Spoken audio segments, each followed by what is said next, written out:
The sound of the speaker is nice and clear. I especially liked how great the vocals sound. On normal volume there are no distortions, the sound is nice and balanced. However, turning the speaker up to full volume, the higher levels of the sounds are getting overpowered and the overall sound became flat and too harsh, not pleasant to the ears. The bass could be more powerful and the deeper lows are missing, so some songs can sound thin and lifeless on the speaker. Overall, I'm satisfied with the sound of the UV Roll 2.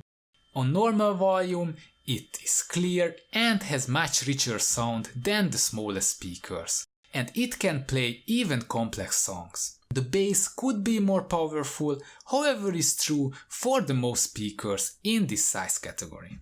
So this was for today. If you liked the video, don't forget to subscribe and press the thumbs up. I was Norbert Kopasz and you watched The Speaker Fanatic.